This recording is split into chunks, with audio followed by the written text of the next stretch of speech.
Have you ever sat at a family dinner table, surrounded by laughter and clinking glasses, only to realize that every laugh hides a dagger pointed at you? Have you ever felt the weight of mockery from the very people who should love and support you? My name is Jack, and this is the story of how my family humiliated me at Thanksgiving, only for a stranger to walk in and hand me documents that changed my life forever. Documents worth $60 million. I grew up in a family where money wasn't just important, it was everything. My parents, Margaret and Henry, built their world on appearances. The biggest house, the fanciest clothes, the loudest voices at charity events. My older brother James and younger sister Victoria inherited their arrogance. They looked at me, quiet, practical, different, as if I didn't belong.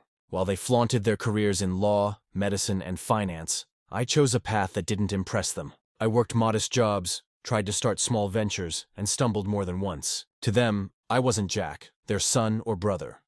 I was Jack, the failure. Every holiday became an arena where my failures were the entertainment. Thanksgiving was their favorite stage. The long oak table, the golden cutlery, the endless dishes of roasted turkey, stuffing, and pumpkin pie. All of it served not just food, but pride. And I, apparently, was the seasoning of ridicule. That year was no different. I arrived alone, in my old car, wearing the best jacket I owned, though I knew it looked cheap compared to James's tailored suit or Victoria's designer gown.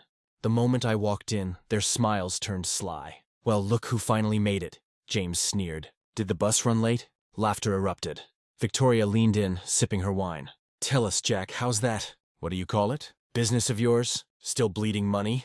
My parents chuckled, shaking their heads as though my existence was a tragic comedy. I forced a smile, swallowed my pride, and sat down. The dinner dragged on, each bite of turkey seasoned with another jab, another reminder that in their eyes, I was the failure of the family. But then, as the night stretched into cruel laughter, the doorbell rang. The butler answered, and in stepped a stranger, a tall man in a tailored suit, holding a sleek leather briefcase. The room quieted, curiosity cutting through the mockery. "I'm looking for Jack," the man said, scanning the table. My family laughed again, confused. "That's him?" James said, smirking. "Why, did he forget to pay a bill?" The man walked straight to me, his gaze steady. "Mr. Jack, my name is Richard Lawson. I've been looking for you. I represent a client who recently passed away. Your late mentor, Mr. Donovan." Gasps filled the room. My heart skipped. Mr. Donovan had been an older businessman I once helped when I was working at a small firm. He had believed in me when no one else did. Richard opened his briefcase, pulling out documents. He placed them before me, his voice calm but carrying weight. "Mr. Donovan left you control of his investment trust. These papers confirm your ownership. The assets total $60 million. The room froze. Forks clattered against plates. My mother's wineglass nearly slipped from her hand. My father's jaw tightened, his face pale. James and Victoria's mocking grins dissolved into shock. For the first time in years, I felt the silence shift in my favor. Their laughter died, replaced by disbelief, by shame. I picked up the papers, my hands trembling not from fear, but from the power of the moment. Richard continued. "He always said you were the only one who saw his worth when others mocked him. Now it's his turn to make sure you're seen." My family sat there, stunned. I rose slowly, pushing my chair back, the documents in hand.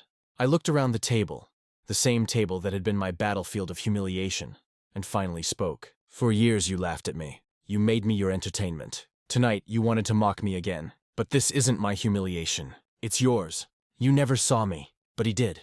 The rest of the evening blurred. My family's attempts to apologize, to cover their shame, fell flat. I left that house not as the failure they always painted me to be, but as the man holding $60 million worth of proof that they had been wrong all along. And sometimes, the sweetest justice isn't revenge. It's the moment when the world hands you undeniable proof that your worth was never theirs to decide.